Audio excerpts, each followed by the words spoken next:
There's no shortage of elite wide receiver talent in the NFL right now. With the recent influx of young, talented receivers in the likes of Justin Jefferson, Jamar Chase, and Jalen Waddle, along with the veterans in the league like Tyreek Hill and A.J. Brown, the passing game has never been more electric. But among the best, there have been a few disappointing ones here in the 2023 NFL season. This gets a lot of attention, obviously, from the players' fan base, and with the increasing popularity of fantasy football and sports betting, people are getting upset if they have money invested into these players. Is it the receiver's fault? Is it their situation? Have they fallen off? Are they just not good anymore? Will it get better? At the top of this list is none other than Davante Adams. His stats through 9 games are well below what we're used to from him. He's on pace to barely crack 1,000 receiving yards, which is not awful, but coming off back-to-back years of over 1,500 yards, you would expect a little more out of him. These numbers include a 13-catch, 172-yard game, by the way, which is really starting to look like an outlier. If you don't include that game, the numbers get really ugly. Taking a look at his per-game averages, you can see pretty much every number is down from last year. This lack of production has not only his fans frustrated, but even Davante Adams himself is obviously not happy right now. The situation he is in is far from the ideal situation, I guess you could say. Is that fair though, or is this lack of production actually a little bit of Adams' fault? Let's dive into the numbers here. The first number we have to take into account is targets. Anytime you're talking about production from a receiver, you have to look at targets because you can't produce if you aren't getting targets. Adams is on pace for around 160 targets this year, which is below his career average, but still a hefty amount of looks. In fact, he is 8th in the entire NFL in target share, or the percent of targets he gets amongst his team. He's getting over 30% of the Raiders' targets, which is behind only 7 other receivers, all of which are pretty good. The problem is that these targets are not equating to receiving yards. Out of 56 receivers with at least 40 targets on the year, Adams ranks 10th to last with a yards per target of 6.7. This efficiency is obviously not good for one of the top dogs in the league. So the quantity of targets is not the problem, but what about the quality?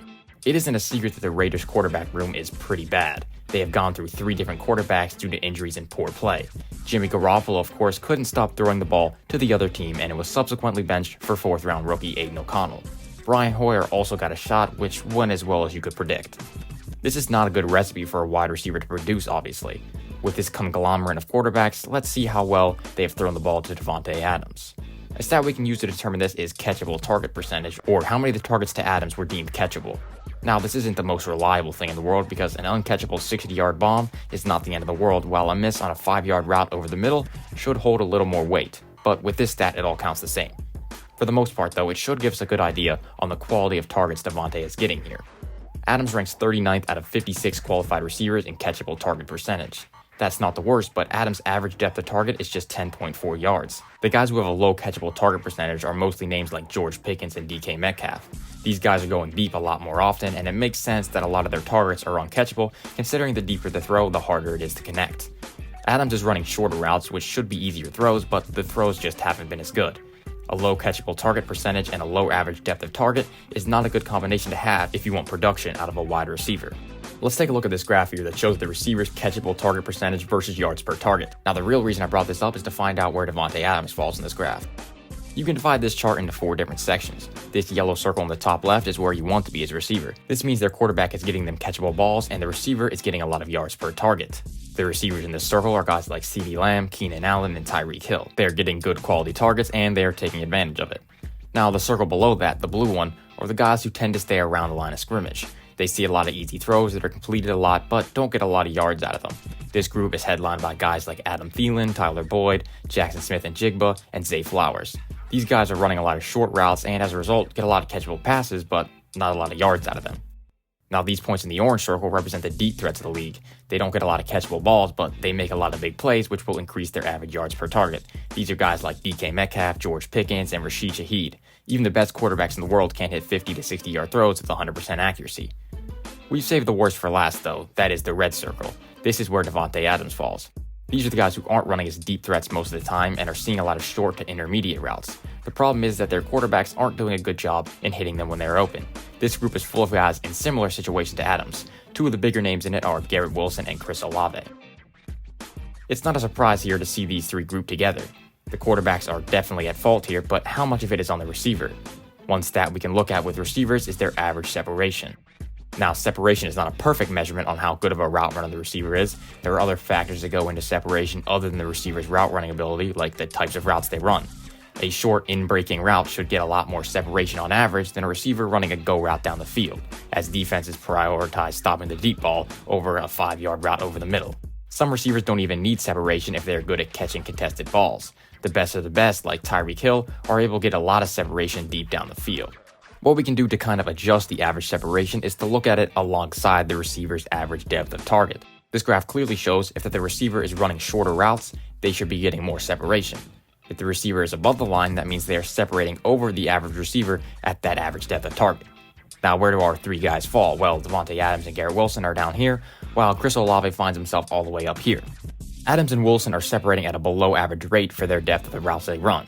Wilson has one of the lowest average separations in the entire league. While he may be getting thrown a lot of uncatchable balls, he isn't really getting open all that often either. Adams has never really been an elite separator, and this is right around where he was when he was putting up elite production over the past few years. It isn't a surprise to see other struggling receivers around this area as well. There are guys like T. Higgins, Calvin Ridley, and Michael Thomas. Calvin Ridley used to get a lot of separation while running deep routes. He's still running those deep routes, but just isn't getting a lot of separation. Michael Thomas is dead last in the league in average separation with just 2 yards. His average depth of target is just over 10 yards, and he needs to separate a lot more if he wants to be effective in that range. Higgins hasn't separated well either, but he has performed well in the past with similar separation numbers, as he's a jump ball, go up and get it type receiver, which means he's fine if he doesn't separate. What's holding him back though is surprisingly Joe Burrow. He has a catchable target percentage of just over 60%, meaning Burrow is not really giving him a chance. Now, what can we learn from all this? Well, let's summarize all these numbers in one screen. I added a few more receivers that we haven't talked about that are also having disappointing years. Those guys are DK Metcalf and Jerry Jeudy. Now, I think we can group these guys into 4 separate groups. Group 1 being the receivers who just aren't good anymore or just aren't as good as we thought they were going to be. 2 of these receivers find themselves in this category for me, and those 2 are Michael Thomas and Calvin Ridley. Thomas has the lowest depth of target out of all 8 receivers, and like we said before, he has the worst separation in the league to go with it. That is a pretty big reason why he has only put up 38 receptions for 439 yards this year. Yes, he also does find himself in the bad quarterback area of the catchable target percentage, but even if he has an elite quarterback throwing to him, I don't think he'd be doing much better. I think it's safe to say that old can't guard Mike is pretty easily guardable these days. Calvin Ridley has also had a dip in his separation stats compared to before his suspension. His average depth of target though is a little better than MT's, so that does give some hope for some positive regression if he starts to convert more of those targets. But as of now, it doesn't look like he's going to.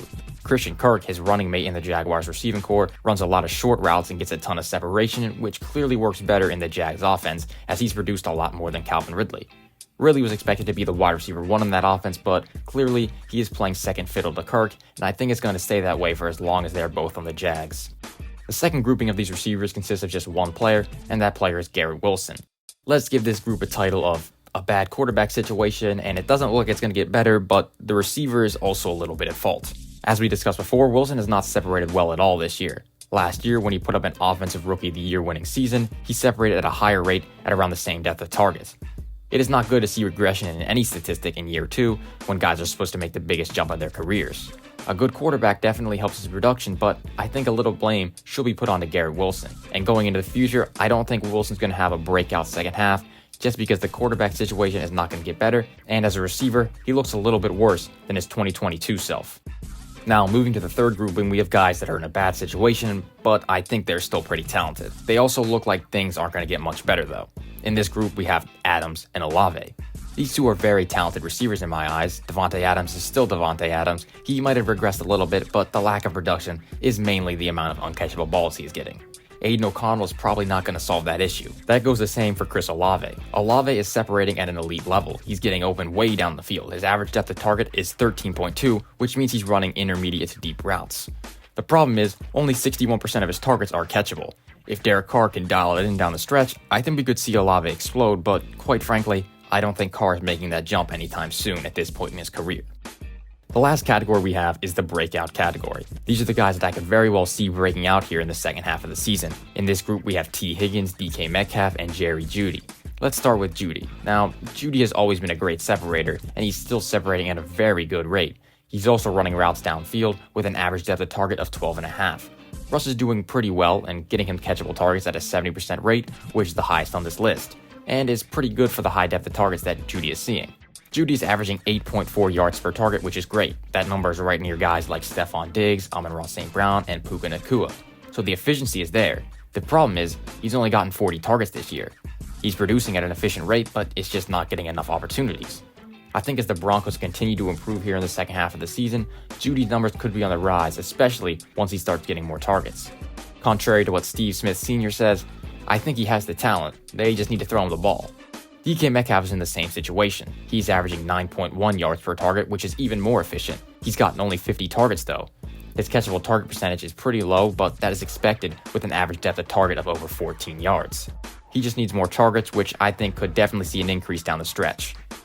Lastly, we have T. Higgins. Higgins' main struggle this year has been Joe Burrow. As we said before, his catchable target percentage has been very low, and it's right around DK Metcalf's, but the problem is T. Higgins is running a lot of shorter routes. Burrow got off to a slow start with the injury, and now we're starting to see the Bengals offense improve as a whole, and along with that, I think it's pretty clear that Higgins will also see a jump in production as Burrow continues to get back to what he looked like last year.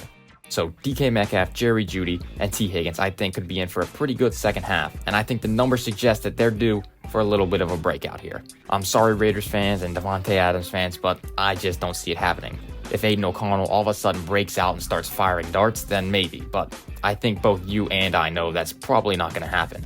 But if you're a fan of T. Higgins, DK Metcalf, or Jerry Jeudy, you might be in for a fun second half of the season. Or this could all be wrong. After all, football is an extremely hard sport to predict and quantify, and that's why maybe you should think twice about betting the kids' college fund on the Davante Adams over 1,325 receiving yards in 2023. Thank you for watching. Please like the video. Thanks. Subscribe as well. While you're down there, you might as well do both, save yourself a trip. Goodbye.